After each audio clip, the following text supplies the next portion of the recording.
that we have the fingerprint of the divine upon our spirits.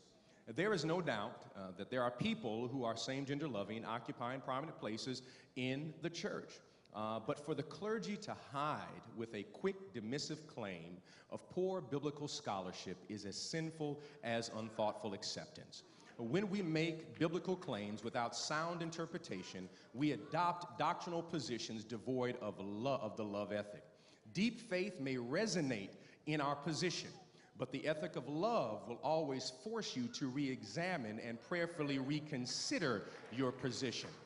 The question that you got wrong, my brother, is the question that should be raised. Should all Americans have the same civil rights? This is a different question than what you raised. Does the church have the right to perform or not perform a religious rite, R-I-T-E? There is a different spelling between R-I-G-H-T and R-I-T-E. These two questions are answered in two different arenas. One in the pluralistic arena of civic debate and the other in ecclesiastical councils. I do not believe ecclesiastical councils are equipped to shape civic legislation, nor are civic legislators equipped to shape religious rituals and doctrine. The institution of marriage, my brother, is not under attack because of the president's words. Marriage was under attack years ago when men viewed women as property and children as trophies of their sexual prowess. Marriage is under attack by low wages, high incarceration, and lack of education.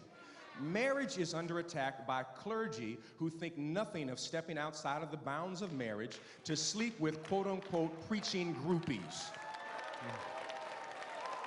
Same-gender couples have not caused high divorce rate, but our adolescent views of relationships and our inability as a community to come to grips with the ethic of love and commitment, we still mistake sex for love and romance for commitment.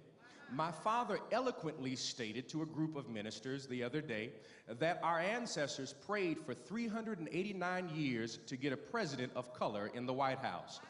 We led over 200 slave revolts, fought in 11 wars, one civil war where 600,000 people died. Women's suffrage, people were lynched for the Civil Rights Bill of '64 and the Voting Rights Act Bill of '65.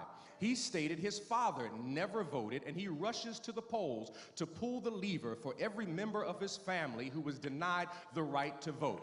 He said that he will not allow narrow-minded clergy or regressive politicians to keep him from exercising his right to vote and helping to shape the future of his grandchildren.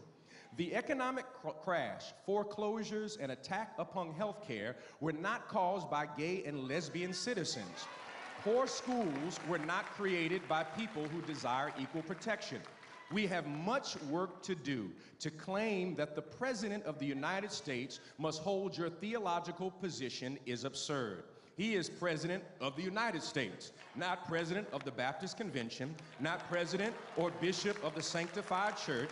He is called to protect those who are Jew and Gentile, male and female, young and old, gay and straight.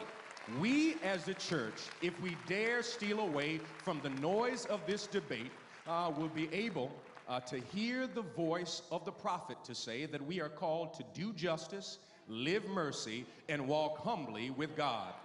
Gay people have never been the enemy, and when we use rhetoric to suggest they are the source of all our problems, we lie on God and cause tears to fall from the eyes of Christ.